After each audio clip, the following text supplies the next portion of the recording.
और रही बात शिक्षा की, तो कहा जाता है कि शिक्षा जो है वो संस्कार की जननी है और संस्कार हमारी संस्कृति का विकास करता है। अयोध्या जो है वो लोकतंत्र, वहां पर कहा जाता है कि वहां पर राम वही करते थे जो जनता कहती थी। तो उन्होंने उस समय जनमत, अंदाजा लगाए, रामायण में भी इस बात को कहा गया है कि जब पूरी जनमत वहां पर मौजूद थी, पूरी अयोध्या के लोग मौजूद थे, उन्होंने कहा प्रभु श्री राम को वापस आप लौट जाइए, तो उन्होंने जनमत का सम्मान नहीं किया, उन्होंने नीति का सम्मान किया। 1% से कुछ अधिक लोगों को ही सरकारी नौकरी से लाभान्वित हम कर सकते हैं। और बी प्रिया जी के विषय में मैं क्या कह सकता हूं, क्योंकि बी प्रिया जी जननी है और जननी हमेशा निर्माण करती है, जननी हमेशा निर्माण करने के लिए जानी जाती है। और वैभव साहब के विषय में बड़ी अच्छी एक पंक्ति है, जो पहुंच गए हैं मंजिल पे उनको तो नहीं है नाजे सफर, जो पहुंच गए हैं मंजिल पे उनको तो नहीं है नाजे सफर, 2 कदम अभी जो चले नहीं रफ्तार की बातें करते हैं। तो आज सॉरी, तो वैभव साहब को पूरा देश, सिर्फ बिहार ही नहीं, बिहार के लिए तो ये बहुत ही गौरव की बात है कि आज वैभव साहब जैसे लोग यहाँ पर मौजूद हैं। और आपको जानकर के ये हैरानी होगी कि पूरा देश जो है वो विकास वैभव साहब को जानता है, और वो IPS कम जानता है, वो इनके व्यक्तित्व के विषय में जानता है। तो दरअसल में इस विद्यालय में एक कार्यक्रम किया गया है, तो बच्चों के विषय में कहा गया है कि बच्चे मन के सच्चे, सारी जग के आंख के तारे, ये वो नन्हे फूल हैं जो भगवान को लगते प्यारे। तो जो बच्चे होते हैं उनके अंदर देव का अंश होता है, प्रभु का अंश होता है, और बच्चों का निर्माण किया जाता है कि आप उसको किस दिशा में लेकर जाना चाह रहे हैं। तो यहाँ पर बी प्रियम जी हैं, और चूंकि ये इंटरनेशनल स्कूल है, स्कॉलर स्कूल है, और आपको याद होगा, अगर आप पढ़ते भी होंगे तो पहले गुरुकुल की परंपरा हुआ करती थी। और गुरु वशिष्ठ को अगर आप जानते होंगे तो राम के वो गुरु थे, दशरथ के भी वो गुरु थे, और उन्होंने ही राम को दीक्षा दी थी। और राम के विषय में यह कहा जाता है, देखिए ये हिंदुस्तान जो है वो प्रेरणा का स्रोत रहा है पूरी दुनिया के लिए। हिंदुस्तान यह बताता है, और खास करके सनातन की संस्कृति यह बताती है कि त्रिलोकी का राज साम्राज्य जो अयोध्या था, मतलब इंद्र भी देख करके अयोध्या को चाहते थे, और उस साम्राज्य को 1 सेकंड में प्रभु श्री राम ने छोड़ दिया। तो ये त्याग समर्पण का प्रतीक जो है ये हिंदुस्तान है। और बिहार के विषय में तो कहा जाता है, अभी कुछ दिन पहले मेरी चर्चा हो रही थी, क्योंकि टीवी का पत्रकार हूँ, 20 साल से पटना में पत्रकारिता कर रहा हूँ, तो अभी मेरी एक लीडर के साथ बात हो रही थी, तो उन्होंने कहा कि भाई बिहार जो है वो राजनीतिज्ञों को जन्म देता है। मैंने कहा कि नहीं, आप गलत बोल रहे हैं, बिहार जो है वो बौद्धिकता की धरती है, और यही वजह है कि गौतम बुद्ध को भी ज्ञान की प्राप्ति इसी बिहार में हुई।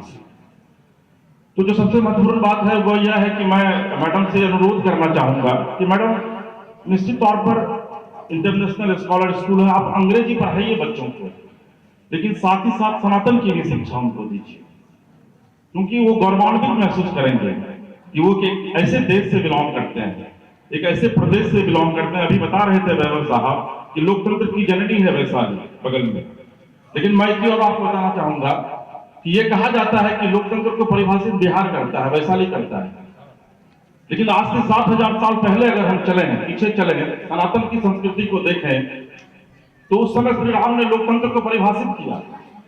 जब भरत जा रहे थे अपने भाई को मनाने के लिए, ऋषि भारद्वाज तमाम लोग थे, गुरु वशिष्ठ सब लोग थे, पूरी अयोध्या नगरी थी साथ में, और जब वो लोग गए प्रभु राम के पास, तो उन्होंने उस समय जनमत का सम्मान नहीं किया। उन्होंने बताया, हालांकि अयोध्या जो है वो लोकतंत्र, वहां पर कहा जाता है कि वहां पर राम वही करते थे जो जनता कहती थी।